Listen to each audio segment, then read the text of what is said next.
بسم الله الرحمن الرحيم الحمد لله وصلى الله وسلم وبارك على عبده ورسوله نبينا محمد وعلى آله وصحبه ومن اهتدى بهديه واستنى بسنته إلى يوم الدين. Assalamu alaikum wa rahmatullahi wa barakatuh, and welcome to Lessons in Fiqh.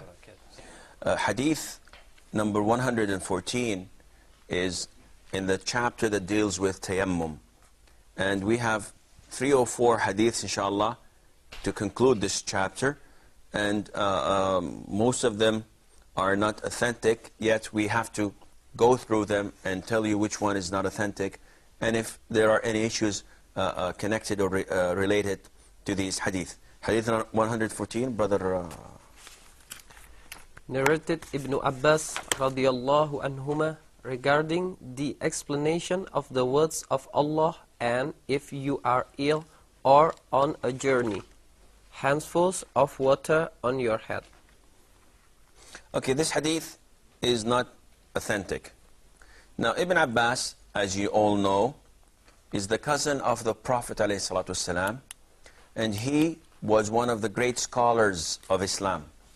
The Prophet ﷺ prayed to Allah to make him one of the scholars of Islam, and he became indeed one of them.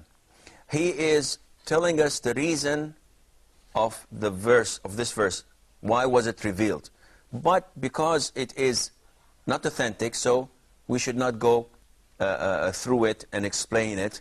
It's enough for us to know that not only when a person is injured or fearing death that he's allowed to perform a dry ablution, tayammum. No, even if he's not fearing death, if he has something that prevents him from using water, such as in the case of a person with burns or with injuries, and he cannot wash them, then it's okay for him to perform tayammum. The following hadith, 150. please. Bismillah ar-Rahman ar-Rahim. Narrated by Ali, may Allah be pleased with him. One of the bones in my forearm was broken, so I asked Allah's Messenger sallallahu alaihi wasallam concerning purification in this condition, and he ordered me to wipe over the bandages. Now this hadith is regarded by scholars as batil, which is not even weak. This is completely out of the question. It's regarded as unauthentic at all. Now, Ali ibn Abi Talib is the cousin of the Prophet ﷺ and his son-in-law. And he asked him about the time that he had a broken arm and what to do. The Prophet, as in this hadith, he told him to wipe over the bandages. The hadith is batil. It's not correct. So, does that mean the verdict itself is incorrect? No, the verdict itself is correct. Scholars say that in the case of a bandage or a cast that you put on your broken arm or foot, you may wipe over it. Other scholars say, no, you have to perform tayammum. Why? They say because this area cannot be washed. So whenever there is we cannot wash a particular part of the body, then we have to go or refer to tayammum. But this hadith falls in line with other hadiths, and it's authentic. That is, when a person has a bandage or is wearing a cast and he cannot wash what's under it, he may perform ablution, normal ablution, when it comes to the cast or to the bandages or to whatever covering the body, he may rub or wipe over it. And this suffices, and it does the job. Now, scholars, when talking about the subject, said that it's resembling wiping on the khuf, wiping on the socks and shoes. And actually, there is no resemblance, in the sense that there are many differences. For example, Brother Zaki, how many days can a traveler wipe over the shoes? In who get travel or When he's traveling? in 3 days. 3 days and 3 nights. And a resident could only Wipe for 1 day and 1 night. In the case of a cast, you may wipe over it for as long as it's there, a month or 2. So there is a difference, right? Okay. Now, can I wipe on my shoes or socks if I wore them while not on the state of ablution, tahara? I have to perform ablution and then wear my socks or shoes on the state of purity so that I can wipe over them whenever I need to. In the case of cast, I don't have to be on a state of ablution of tahara, because it's not up to you when to break your arm or break your leg. It's an emergency. It took place, it happened, and they put the cast and fixed my arm or leg. But I can't tell them, wait, before you put the cast, I want to perform ablution, because this is a necessity. It's a different story altogether. In the khuf, socks or shoes, it has to cover the whole foot. In the case of cast, it can cover half of the arm, which means that I have to wash the uncovered part and wipe over the covered part. In shoes or socks, I cannot do this because I cannot wipe on the slippers. It has to cover the whole foot and so on. So the scholars say the hadith, though it's not authentic, but the verdict is correct because there are other hadiths that back it up. And this is what all Muslims used to do. You have a problem, you have a bandage, you have plasters, you have a cast on your arm or your foot. You have to do this instead of referring to tayammum. The following hadith, hadith number 116, Brother Mustafa. Narrated Jabir radiallahu anhu concerning the man who had sustained a wound in his head and took a bath and died. Allah's Messenger sallallahu alaihi wasallam said, it would have been sufficient for him to perform tayammum, then bind a bandage over the wound and wipe over it with wet hands, and then wash the rest of his body. Okay, this hadith is, scholars have different opinions regarding it. Some say it's unaccepted, unauthentic. Some say it's hasan. And what appears to me, and Allah knows best, that the hadith is not authentic, because it tells us to do 3 things, which is tayammum, ablution, and wiping over the cast.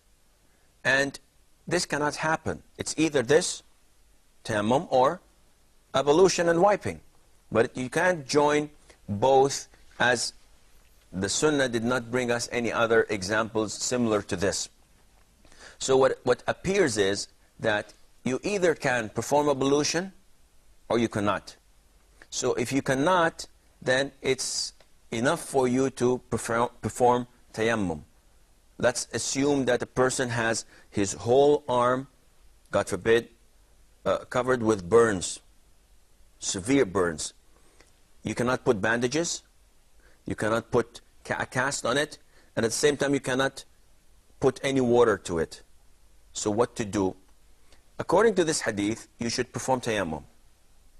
And then you should wash the other limbs of wudu that you can. And if there are bandages on it, then you should wipe on the bandages. But this is not the case, because if there were bandages, then that would have been enough for me to wipe, no need for tayammum.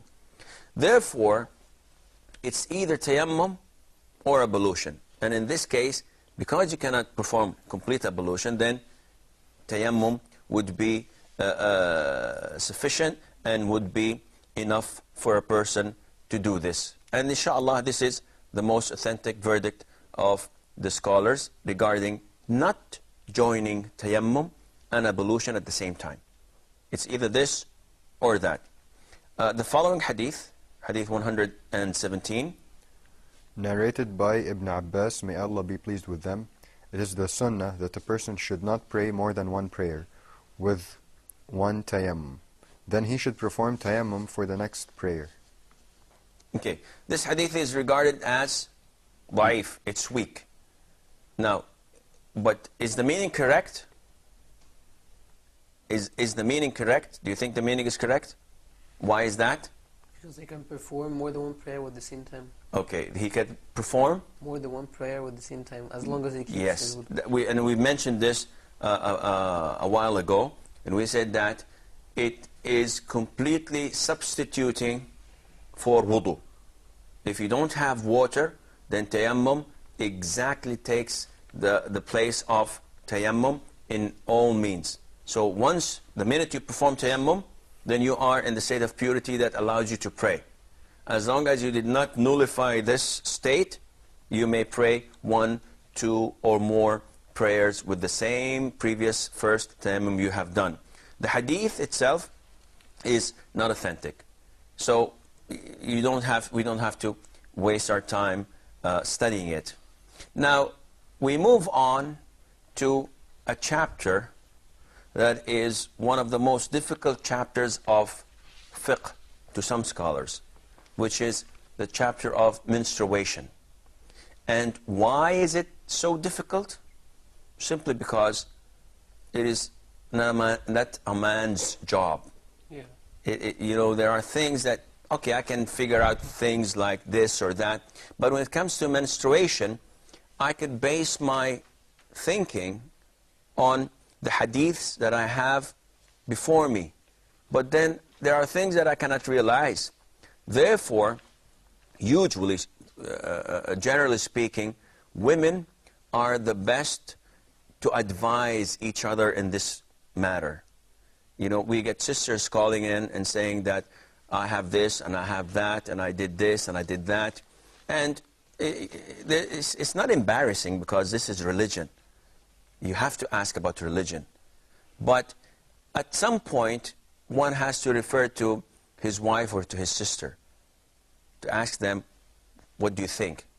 Because it's a handful of hadiths, and scholars have so many different verdicts regarding this subject. So many. It's beyond, you know, sometimes it becomes beyond recognition. It's confusing. Shaykh Ibn Uthaymeen, may Allah have mercy on his soul, one of the greatest scholars of our recent modern time, said that it's very easy. Always go back to the basics. Don't confuse yourself. Don't put and indulge yourself in the differences of scholars. Just put the hadiths, look at them, try to understand them, and try to stem all the verdicts needed from them without going into details that, like they say, the devil is in the details. You put yourself with the details, you confuse yourself and confuse all the others with you. Put the 5 or 6 hadiths covering this issue, look into them, study in them, and then try to come with a verdict that fits all. We have a short break. Stay tuned, and we will be right back, inshallah. Assalamu alaikum wa rahmatullah, and welcome back. Just before the break, we talked about the new chapter, and it's a horror chapter. You know, you should be really careful when walking this minefield. But inshallah, it's not that difficult. Once we read the hadiths, we try to get all the knowledge from the hadiths and restrict and limit ourselves and thinking to the hadith, we have, inshallah, no problem. The chapter of menstruation. Menstruation in Arabic means, Mustafa? Al-hayd. And originally, hada al-wadi, which means that the valley is flooded with water. It's running water. So, from this, scholars say that hayd has to come in flow. It's not a drop or two. It has to come in flow. It has to come in large amounts. This is hayd. And this helps us a lot when some of the sisters call and say, I had a drop or two. So should I refrain from praying and fasting? The answer would be no. And this is the fatwa of Ibn Uthaymeen.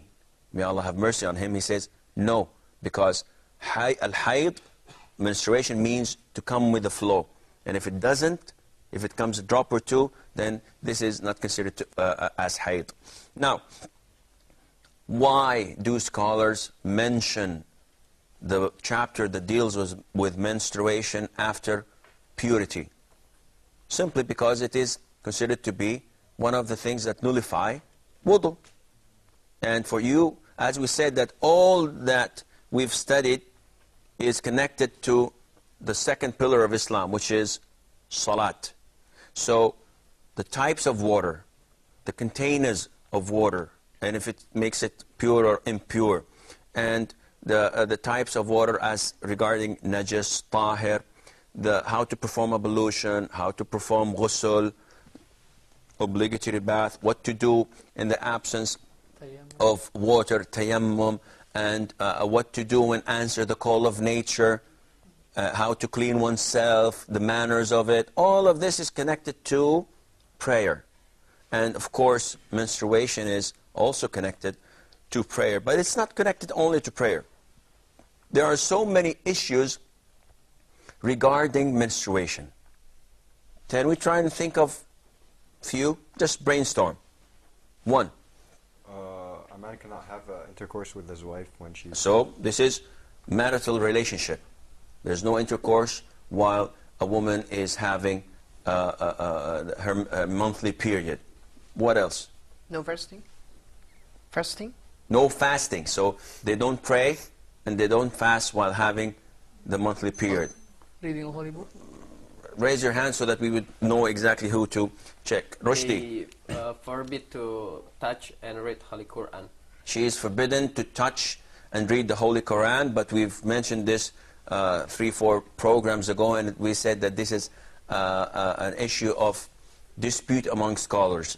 Imam Sheikh Al-Albani says it's okay for her to touch it, as the evidence is not that strong. The hadith, لا يمس القرآن إلا طاهر, it is not that strong in implying that which tahir did he mean, alayhi salatu wassalam. So it's an issue of difference among scholars. Zaki? To Okay, think of another one while we go to Abu Malik. Hajj or Umrah. Al-Hajj Tawaf. and Al-Umrah. This is not correct. A woman on her menstruation can perform pilgrimage, as in the hadith of Aisha. May Allah be pleased with her. He told her that a woman in her menstruation can do everything that a pilgrim does except for tawaf. So that's the only thing that she should refrain from, tawaf. But she goes to Mina, she goes to Arafah, she goes to Muzdalifah, she spends the night there, she goes and throws the stone on the 10th day of Eid, and she slaughters if she has sheep, she cuts her, makes the hallul, but she does not perform tawaf. She doesn't enter the masjid.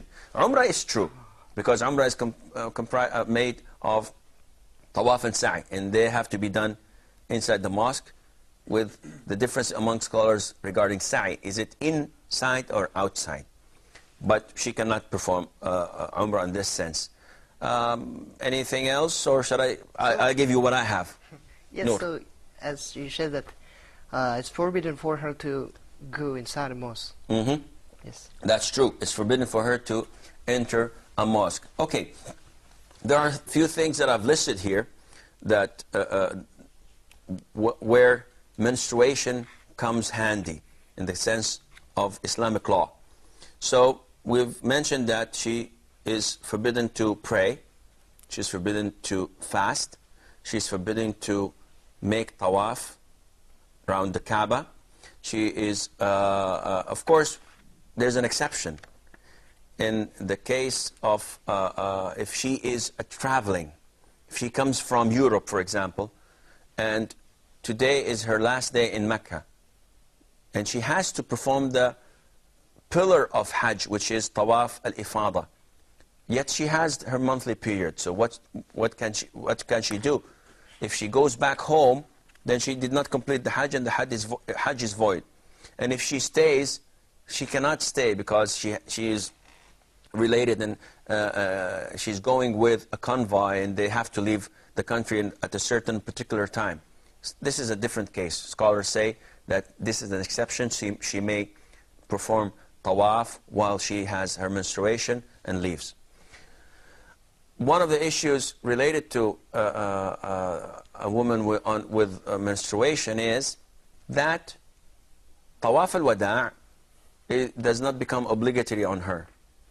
So if a woman performs everything for Hajj, and the only thing that is left for her to make the farewell tawaf, she is exempted and she is allowed to leave without any compensation on her side. She may not stay in the mosque, she may not have intercourse with her husband, she may not be divorced. So it is forbidden for a man to divorce his wife when she has a menstruation. She has to finish her menstruation, take a bath, make ghusl, and then once she is ready, before any intercourse, he may divorce her if he wishes. And this is a deterrent. Now, Islam tells you, if you want to divorce your wife, you have to wait until she gets the monthly period, she's purified, then divorce her. Now, this is not the case. You know, when I want to divorce my wife, I hope she's not watching, whenever I want to divorce my wife, I want to divorce her because she's nagging. She's been nagging at my head. She's doing this, you should do that, do this. I'm angry with her. She's saying, you're not a man. And that triples my anger.